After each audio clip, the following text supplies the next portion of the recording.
So car வாங்கலாம் அப்படி நிறைய பேர் ஐடியா இருந்திருப்பீங்க. கார் வாங்கினா நியூ கார் போகலாமா, இல்லை எக்ஸிஸ்டிங் செகண்ட் ஹேண்ட் கார் போகலாமா, நிறைய ஐடியா இருக்கும். ஸோ சின்ன டிஃப்ரென்ஸ் என்ன நம்ம இந்த வீடியோவில் பார்க்கலாம் வாங்க. ஸோ மறக்காம சேனல் சப்ஸ்கிரைப் பண்ணி உங்கள் ஃப்ரெண்ட்ஸ் ஷேர் பண்ணுங்கள். ஸோ புது கார் வாங்கினீங்க பார்த்தீங்கன்னா, இப்போ வந்து மினிமம் நீங்கள் பார்த்தா பட்ஜெட்டில் பார்த்தீங்கன்னா 10 lakhs இருக்கும். அது போக நீங்கள் வந்து ரிஜிஸ்ட்ரேஷன் ஃபீஸு, டெஸ்ட் ஃபீஸு, இந்த மாதிரி எக்ஸ்ட்ரா அந்த ஜிஎஸ்டி எல்லாமே பே பண்ணுற மாதிரி இருக்கும். எக்ஸ்ட்ரா சார்ஜ் பே பண்ணி நீங்கள் கார் வாங்குற மாதிரி இருக்கும். ஆல்மோஸ்ட் அது உங்களுக்கு 5 lakhs ஆயிடும். 10 lakh + 5 lakh 15 lakhs ஆயிடும் ஆல்மோஸ்ட். அதே பார்த்தீங்கன்னா எக்ஸ்ட்ரா உங்களுக்கு மெயின்டெனன்ஸ் ஃபீஸ் வந்து கம்மியாக தான் இருக்கும் கம்பேரிட்டிவ் நியூ கார்னால. பட் உங்களுக்கு வந்து ஃபார் 5 years நீங்கள் ட்ராவல் பண்ணிட்டீங்கன்னா உங்களுக்கு வந்து கண்டிப்பாக ஃபியூல் சார்ஜே வந்து ஆல்மோஸ்ட் கிட்டத்தட்ட 3 to 4 lakhs வந்துடும்.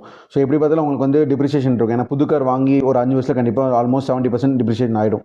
ஸோ இதே நீங்கள் செகண்ட் ஹேண்ட் கார் வாங்கினீங்கன்னா உங்களுக்கு வந்து மெயின்டெனன்ஸ் ஃபீஸ் மட்டும் தான் இருக்குமே தவிர மற்றபடி எங்களுக்கு இந்த மாதிரி செஸ் ஃபீஸோ இல்லை ரிஜிஸ்ட்ரேஷன் ஃபீஸோ எதுவுமே கிடையாது. காரோட விலையுமே வந்து நீங்கள் ஆப்வியஸாக கம்மியாக தான் இருக்கும். பட் கம்பேரிட்டிவ்லி பீப்புள் சொல்லுவாங்க அந்த ஒரு அந்த ஃபீல் கொடுக்குமா அப்படிங்கிறது எடுக்கிற பீப்புளை பொறுத்து இருக்குது. ஸோ உங்களுக்கு வந்து எது சூட் ஆகும்னு சொல்லி மறக்காம செக் பண்ணுங்கள். So these are main differences old காருக்கும் நியூ காருக்கும். ஸோ மறக்காம சேனலை சப்ஸ்கிரைப் பண்ணி ஃபாலோ பண்ணுங்கள். தேங்க்யூ.